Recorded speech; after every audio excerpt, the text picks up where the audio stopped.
So, your loved one who has prediabetes is finally ready for help. Maybe they asked you a question about what to eat, or maybe they just said, I don't want to get type 2 diabetes. I'm ready to get serious about this. That moment is huge. Now comes the important part. How do you support them in a way that actually helps without taking over or stressing yourself out? Today, we're talking about what to do when a loved one with prediabetes is ready to make changes and how you can walk beside them with confidence and compassion. And yes, this is part 3 in my series on helping a loved one with prediabetes. So if you missed the first 2, I'll link them down below. If you've already watched parts 1 and 2, you know we've talked about how to start the conversation and what to do when they won't listen. But now let's talk about what happens after that. Because maybe you've had the talk, maybe they didn't shut you down completely, and now you're asking, so what do I do now? That's what this video is all about, how to offer ongoing support without turning into the food police or burning yourself out in the process. Let's tackle this with 5 actionable steps to support your loved one. Step 1, keep it real. Let's start with some real talk. You are not their doctor, you're not their coach, and you definitely don't need to be their prediabetes hall monitor. You're their friend, their partner, their son or daughter, their person. And that role, it matters. Just your presence, your steady, non-judgy, I love you no matter what presence can be the thing that helps them start making real changes. So if you're feeling helpless because you can't fix it, please hear this. You're not supposed to fix it. You're here to walk alongside them. Step 2, inspire through action. Let's talk about practical ways to support someone with prediabetes without being pushy. Start by being an example, not a lecturer. If you're making blood sugar-friendly meals, invite them to join you. Don't make it a lecture, just say, hey, I'm making dinner, do you want to cook with me? Or if you're planning your meals for the week ahead, ask for their input. Describe some meal options you're thinking of and get their input on which one sounds best to them. If you're going for a walk, ask them to come along. Not as exercise they need to do, but as a moment to talk, decompress, or just enjoy the fresh air together. It's not about perfection. It's about creating opportunities for healthy choices to feel normal and doable. And remember, progress is often quiet and subtle. Celebrate the little things. When they drink water instead of soda, that matters. When they skip the bread basket, that counts. When they don't go back for that 3rd cookie, that's worth noticing. These moments may seem small, but they add up. And more importantly, they build confidence. Next, create a safe environment for experimenting. Maybe you make a new recipe that's lower in sugar or carbs and say, hey, I found a healthier version of that thing you like. Do you want to try it with me? That's so much more inviting than you shouldn't eat that. Even how you stock your fridge or pantry can make a difference. Having options like pre-chopped veggies and flavored sparkling water creates an environment where good choices are easier to make. And something important to remember, especially at the beginning, progress is not always linear.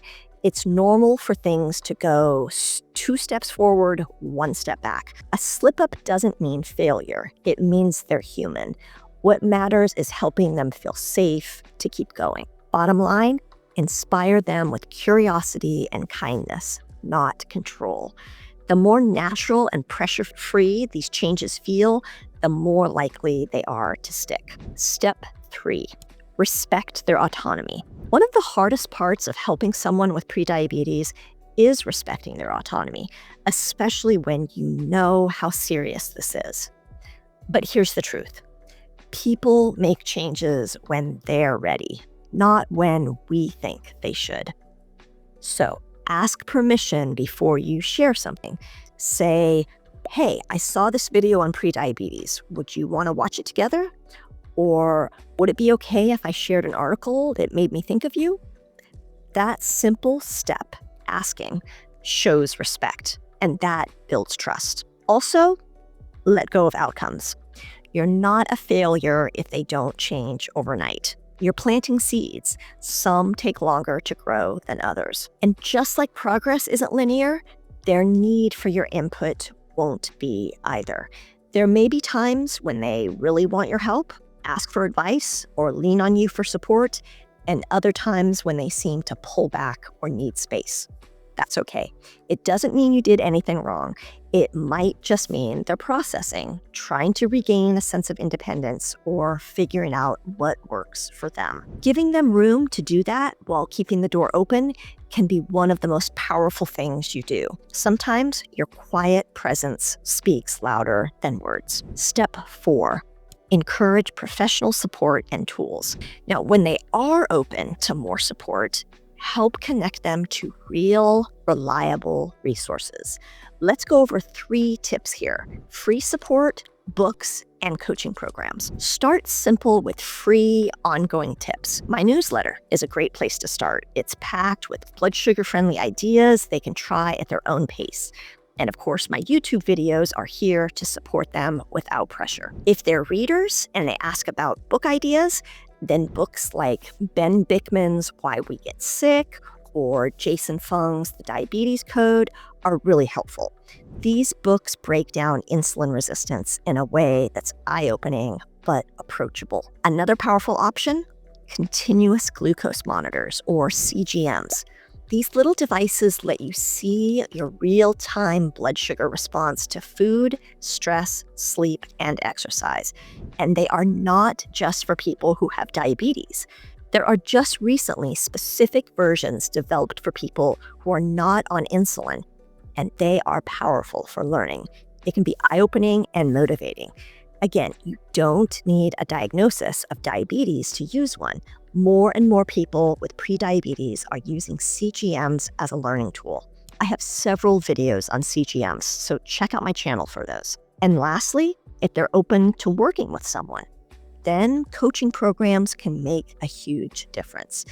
I have a group program called Sugar Drop RX launching at the end of August, designed exactly for people with prediabetes who want holistic, realistic support. We'll cover food, exercise, stress, and sleep, and how to make it all work in real life. If you're interested or want to share it with a loved one, the wait list is linked down below. Step 5. Boundaries are okay. Let's be honest, this can be emotionally exhausting, especially if your loved one doesn't seem interested in changing as fast as you'd like. It's okay to set boundaries. It's okay to say, I love you and I'm here for you, but I also need to take care of myself. You're allowed to step back when it's starting to affect your own peace. You can still care without carrying the entire burden. In fact, modeling your own healthy boundaries and self-care can be a powerful way to inspire them. Helping a loved one with prediabetes isn't about fixing them. It's about showing up, staying connected, offering support without strings attached. If you've made it this far in the series, thank you. The work you're doing matters. Keep being that steady, loving presence. Keep planting seeds, and when they're ready, they'll remember who stood beside them. One way to get started is making meals together. And if you or your loved one are looking for easy ways to eat healthier at home, the next video I recommend is 5 easy weeknight meals for blood sugar balance. Because let's be honest, homemade meals can feel overwhelming, but they don't have to be. Don't forget to like, comment, and subscribe if this series has helped you, and I'll see you in the next video.